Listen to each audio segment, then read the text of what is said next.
তাহলে তাহলে কি?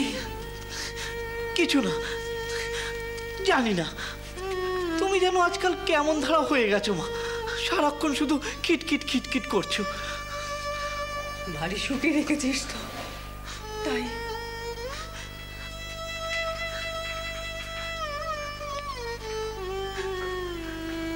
আমি খারাপ মা, আমি খারাপ না গো।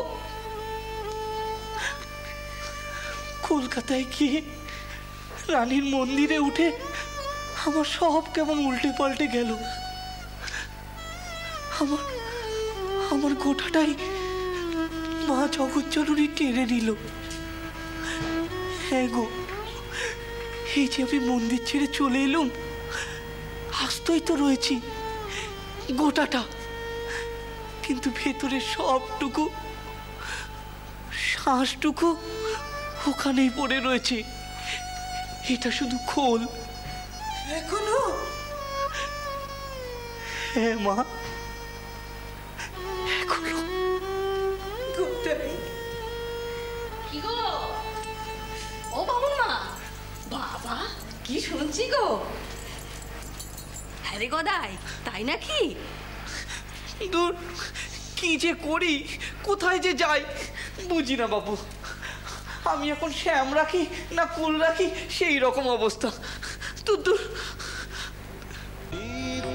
যুক্ত রহ সত্য চিন্তনে, ধ্যানে মগ্ন রহ অচিন্ত পুলকে, অনন্ত বাণী রহ নিত্য শ্রবণে, নিত্য যুক্ত রহ সত্য চিন্তনে।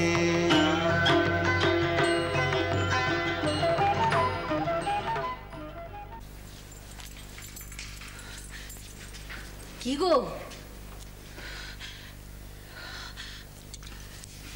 কি বল? কি তুমি বলো না। কি রঙের কথা কই বল দেখিনি। এই দেখো, রাগ করছো কেন? আমি কি তোমাকে রঙ্গ করতে বলছি নাকি? সব শুনলুম তো, অবশ্যই শুনেছি আগে। একদিন ধরে ভাবছিলুম তুমি বুঝি ডেকে কইবে, তা আমার বাপু তস হইল না। বুঝেছি তোর কথা। হ্যাঁ গো, সত্যি। কি সত্যি? তোমার মেজো বেটা জয়রাম বাটি গেছে মেয়ে দেখতে। তাই? হ্যাঁ গো, আর মেয়েও নাকি একেবারে আমাদের গদাইয়ের মতো। তাকে নাকি হর পার্বতীর মিল। বাবা ধনী, সব জেনে গিয়েছিস? হ্যাঁ হ্যাঁ গো, এই বলছিল সবাই। বলছিল সবাই? ও ধনী, তা সবাই সব জেনে গেছে? হ্যাঁ গো, এখন শুধু ওই দিনক্ষণের জন্য বসে। তা দেখ কপালে কি আছে। কেন গো?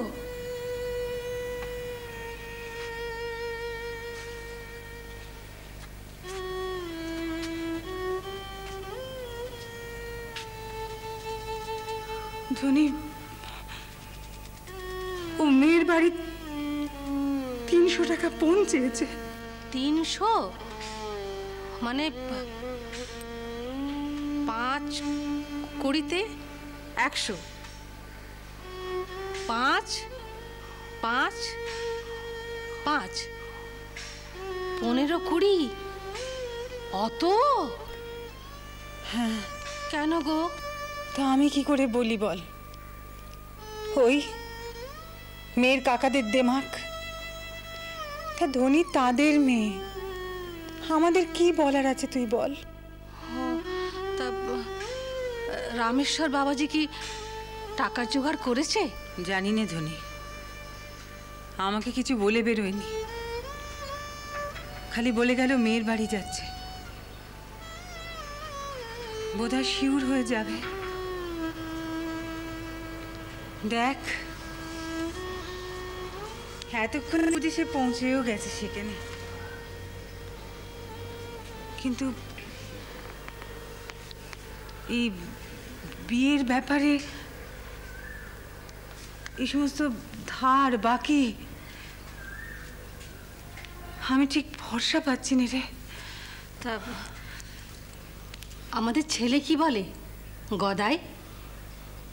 সে তো বলে এখানে ছাড়া সে বিয়েই করবে না। হাসছিস কেন? না, হাসির কি আছে, হাসবো কেন? সাদেকে আমি বলছিলুম একেবারে হর পার্বতীর মিল।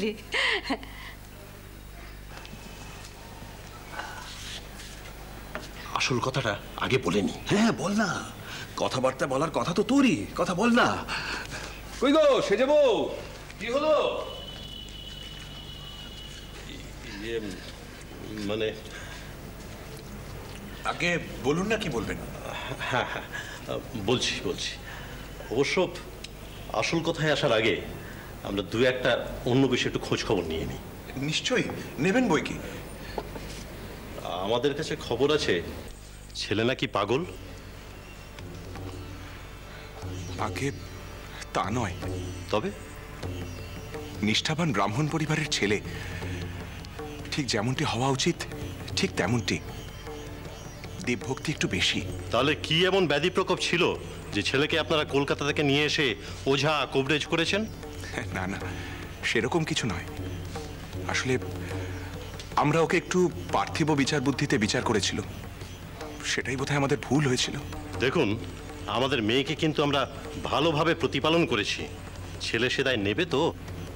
না, মানে আমি ওর বড় দাদা, আমি বেঁচে থাকতে ওর তো নেবার কথা নয়, সে দায় আমিই নেব। কিন্তু ছেলের নিজের রুজি রোজগারটা কেমন সেটা তো আমাদের জানা দরকার। ঈশ্বরদা, ঈশ্বরদা একটু বেশি বাড়াবাড়ি হয়ে যাচ্ছে না? এসব কথা আগে জেনে নিয়ে তবে আজকের দিনটা ঠিক করলে পারতে। আর সেদিন তো পণের টাকার শর্ত ছাড়ার কিছুই বলেনি। আনছি মেয়েকে আনছি। টাকা জোগাড় হয়েছে? এখনই নেবেন? ছি ছি, এ কি?